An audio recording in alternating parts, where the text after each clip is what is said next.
치욕적 역전패. 중국 축구 또 굴욕 기록 남겼다. 사상 첫 월드컵 예선 4연패. 중국 축구대표팀이 호주 원정길에서도 완패를 당했다. 앞서 일본전 0에서 7참패. 수적 우위 속 사우디아라비아전 1에서 2 역전패에 이어 호주전 1에서 3완패다. 월드컵 3차 예선은 3연패고 한국과의 지난 2차 예선을 더하면 월드컵 예선 4연패다. 3차 예선 3연패도 월드컵 예선 전체 4연패도 중국 축구 역사상 최초의 굴욕 기록이다.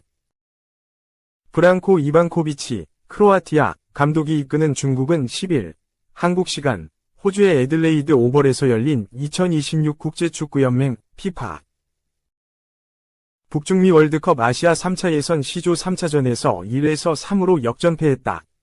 월드컵 3차 예선 C조 3전 전패. 최하위다. 출발만 좋았다. 전반 20분 시혜원능의 선제골로 리드를 잡았다. 경기 초반부터 주도권을 내준 채 수세에 몰리다 단 한 번이 역습 기회를 놓치지 않았다.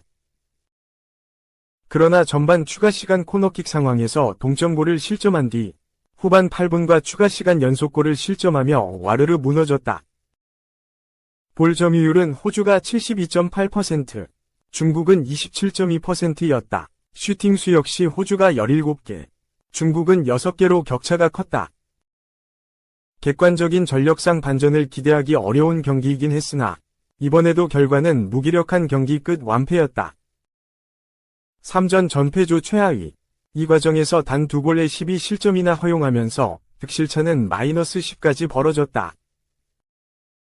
6개 팀 중 상위 2개 팀에 주어지는 월드컵 본선행 티켓은커녕 3에서 4위 팀이 진출할 수 있는 4차 예선 진출 가능성마저 먹구름이 끼었다. 3차 예선에서 C조 5위 이하에 그치면 중국 축구는 월드컵 본선 진출국이 48개국, 아시아 본선 진출권이 8.5장으로 늘어난 2026 북중미 월드컵 본선 역시도 출전할 수 없다. 3전 전패는 물론 2경기 연속 선제골을 넣고도 이를 지키지 못한 역전패의 반복에 중국 현지에서도 비판 목소리가 거세게 이어졌다. 중국 소호닷컴은 역대 최악의 치욕이라며 중국 대표팀이 월드컵 최종 3차 예선에서 첫 3경기를 모두 패한 건 이번이 처음이다. 2차 예선 포함 월드컵 예선 4연패 역시 역사상 굴욕적인 기록이다. 중국 축구는 이제 승점 1점조차 어렵다. 3차 예선 3경기 모두 패배한 중국 대표팀은 승점은 0점의 골 득실차는 무려 10, 2득점 12실점이라고 꼬집었다. 이어 이반코비치 감독은 하프타임 전반전 유일하게 골을 넣었던 시혜원능을 교체했다. 결과적으로 비극적인 역전패를 당하며 굴욕적인 기록만 남겼다며 중국 대표팀의 치명적인 약점은 3차전에서도 개선되지 못했고 2경기 연속 선제골을 넣고도 역전을 허용하는 등 투지마저 잃었다. 1에서 2로 역전을 허용한 뒤에는 거의 아무것도 만들어내지 못했다. 다음 경기인 인도네시아전마저 패배하면 월드컵 본선 진출의 희망도 거의 사라질 것이라고 비판했다. 이반코비치 감독은 경기 후 기자회견에서 최근 한국전을 포함해 지난 4경기에서 만난 팀들은 모두 아시아 최고의 상대들이었다며 계속 열심히 해야 한다. 아직 3차 예선 7경기가 남았다. 목표는 조 4위를 통한 4차 예선 진출. 이를 통한 월드컵 진출의 희망을 잃지 않는 것이라고 말했다. 중국은 오는 15일 신태용 감독이 이끄는 인도네시아와 4차전을 치른다. 중국 이겼다고 호들갑 떨지마. 호주 언론. 중국전 승리에도 최악의 캥거루 군단, 혹평. 호주 축구 국가대표팀은 10일 오후 6시 10분, 한국 시간, 호주 애들레이드에 위치한 애들레이드 오벌에서 열린 2026 국제축구연맹, 피파. 북중미 월드컵 아시아 3차 예선 C조 3차전에서 중국의 3에서 1역전승을 기록했다. 이로써 호주는 1승 1무 1패, 승점 4점을 기록하며 2위로 올라섰다. 아시아의 강호로 평가받는 호주, 3차 예선에 무난하게 진출했고 본선 진출도 수월하게 달성할 것이라고 여겨졌다. 하지만 3차 예선 1, 2차전에선 저조한 모습을 보였다. 바레인과의 1차전에 선퇴장까지 당하며 0에서 1로 패했고 인도네시아와의 2차전에서도 0에서 0 무승부를 기록하며 승점 1점 획득에 그쳤다. 자존심을 구긴 호주는 중국을 상대로 승점 3점을 노렸다. 객관적인 전력에서 크게 앞선 만큼 내용 자체는 호주가 주도했다. 호주는 무려 70%가 넘는 점유율을 기록했고 슈팅 횟수와 패스 횟수 모두 3배에 육박했다. 하지만 중국이 먼저 승리 기회를 잡았다. 20분 동안 호주의 공격을 막기에만 급급했지만 단 한 번이 역습으로 기회를 잡았고 시에원넝이 침착하게 마무리하며 선제골을 기록했다.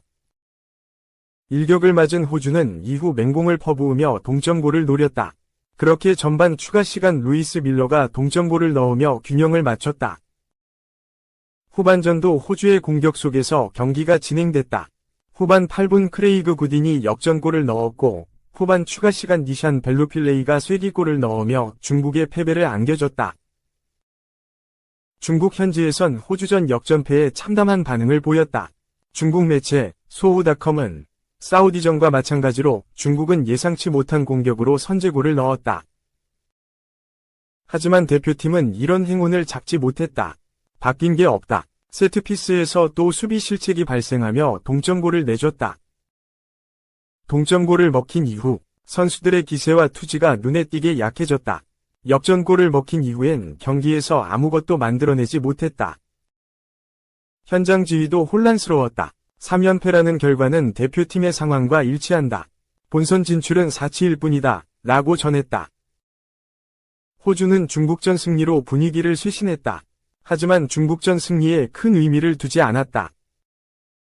호주 매체 뉴스 네트워크는 전반전 경기력으로 일관하면 호주는 일본에 반드시 패할 것이다. 현재 호주는 수십 년 중에서 최악의 캥거루 군단이다. 라고 평가했다.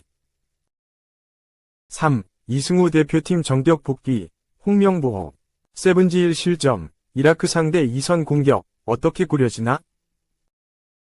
축구종가 잉글랜드에서 뛰는 황희찬과 엄지성이 한꺼번에 낙마하고 이승우, 문선민 등 K리그 1 전북 두 윙어가 대표팀에 승선하면서 홍명보 2026 월드컵 본선 진출 최대 난관으로 여겨지는 중동 강호 이라크와의 한판 승부 라인업 구성이 주목받게 됐다. 대한축구협회는 12일 황희찬은 왼쪽 발목, 엄지성은 왼쪽 무릎을 다쳐오는 15일 예정된 이라크와 4차전 홈경기에 출전할 수 없다는 진단이 나와서 대표팀 소집 해제를 결정했다고 밝혔다. 앞서 잉글랜드 프리미어리그 울버햄프턴에서 뛰는 황희찬은 지난 11일 요르단 암만 국제경기장에서 끝난 2026 북중미 월드컵 아시아 3차 예선 B조 3차전에서 한국 대표팀 왼쪽 날개로 선발 출격했으나 상대 선수의 두 차례 살인 태클에 쓰러진 뒤 결국 들것에 실려나갔다. 그를 대신해 들어간 엄지성 역시 요르단 거친 플레이에 고전하다가 후반 초반 교체 아웃됐다. 홍명보 감독이 이끄는 대한민국 축구대표팀은 이달 북중미 월드컵 3차 예선을 2번 치르는데 첫 경기가 지난 10일 요르단 원정이었고 이어 15일 용인에서 이라크와 홈경기를 치튼다. 하지만 요르단전 앞두고 한국 축구의 에이스 손흥민이 왼쪽 허벅지 뒤 근육 통증을 호소. 낙마한 것에 이어 손흥민 포지션인 레프트윙 대체 자원으로 발탁한 황희찬. 그리고 황희찬의 백업인 엄지성까지 한꺼번에 잃으면서 홍 감독도 고민에 빠지게 됐다. 일단 둘의 빈자리를 채울 대체 선수로는 이승우와 문선민, 이상 전북이 뽑혔다. 우선 이승우는 이번 시즌 K리그 1에서 11골 5도움을 기록하며 좋은 활약을 펼치고 있다. 유소년 시절을 세계 최고의 유망주 육성 기관인 스페인 FC 바르셀로나 라마시아에서 보낸 이승우는 이후 이탈리아 베로나, 벨기에 신트 트라위턴, 포르투갈 포르티모넨세에서 뛰는 등 유럽에서 10년 넘게 축구를 했다. 그러다 보니 볼 터치 등 기본기가 굉장히 뛰어나고 개인기와 탈압박, 스피드의 강점을 갖고 있다. 측면 공격수는 물론 공격형 미드필더, 중앙 미드필더, 심지어 제로톱 시스템 최전방 공격수까지 소화할 수 있는 멀티플레이어 자질을 갖고 있다. 여기에 같은 전북에서 측면 공격 자원으로 활약 중인 문선민도 가세한 것이다.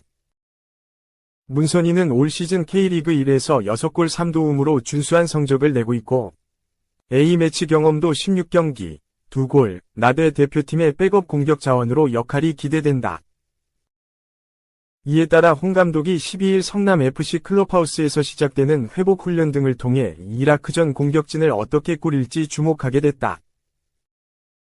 올 상반기 한국 대표팀 감독 후보로도 지목됐던 헤수스 카사스 감독이 이끄는 이라크는 지난 2월 카타르 아시안컵 이후 A매치 7경기에서 6승 1무로 무패를 달리고 있다. 게다가 13골을 넣으면서 실점은 단 하나에 불과해 전력이 탄탄하다는 평가다. 결국 한국이 7경기 1실점을 찍은 이라크 수비 라인을 흔들 수 있는가 여부가 승패의 열쇠가 됐다. 특히 한국은 2선 공격이 강하기 때문에 4-2-3의 1 포메이션에서의 2선 공격수 3명 조합이 주목받을 전망이다. 일단 홍 감독은 이강인, PSG, 과 이재성, 마인츠 등 두 유럽파의 2선 3곳 중 2곳을 맡길 것으로 보인다. 이강인은 지난 10일 요르단전에서 오른쪽 윙어로 나섰다. 번뜩이는 활약은 없었지만 요르단 선수들이 그의 패스나 크로스를 막기 위해 2에서 3중 수비를 하면서 다른 선수들에게 공간이 나는 효과를 한국 대표팀이 누렸다. 어느덧 A매치 91경기를 뛴 이재성은 전반 38분 선제 헤더골을 터뜨리면서 고전하던 분위기를 바꿔놓고 2에서 0 완승을 이끌었다. 결국 왼쪽 날개를 누구로 세우는가가 관건인데 일단 잉글랜드 2부 스토크시티에서 뛰는 배준호가 1순위로 꼽힌다. 배준호는 황기찬과 엄지성이 줄이탈한 뒤 엄지성 대신 들어갔는데 후반 중반 5형 뒤에 골을 어시스트하는 등 잉글랜드 2부에서 최정상급 미드필더로 인정받는 실력을 유감없이 발휘했다.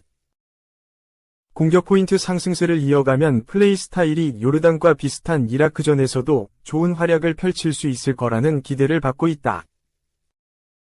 다만 올해 이승우의 컨디션이 좋고 장거리 비행 등을 통한 시차와 피로 걱정도 없기 때문에 홍 감독이 이승우를 먼저 투입하는 방안도 제외할 순 없다. 이라크 대표팀이 한국 요르단전을 면밀히 분석할 것으로 보이는데 해당 경기에서 뛴 배준호와 달리 이승우는 5년 4개월 만에 대표팀에 복귀했기 때문에 잘 모르는 선수일 것으로 여겨진다. 결국 배준호의 선발 출전 가능성이 높은 가운데 이승우가 도전하는 형국이 됐다. 홍 감독과 올 초까지 울산 HD에서 한솥밥을 먹다가 군에 입대한 이동경, 김천 상무, 도 깜짝 카드로 빼놓을 수 없다. 이동경의 경우 울산과 김천 등 올해 두 소속팀에서 모두 맹활약하고 있고 슈팅 능력이 아주 좋다. 이동경 역시 이라크 입장에선 낯선 선수로 간주된다. 반면 손흥민 낙마에 따라 뒤늦게 합류한 마인츠 공격수 홍현석, 그리고 이번에 발탁된 문선민은 후반 조커 역할이 기대된다. 홍현석은 왼발 사용 능력이 좋다. 문선민은 나이가 32살로 손흥민과 동갑이라 짧은 시간 폭발적인 움직임으로 대표팀에 도움을 줄 수 있다.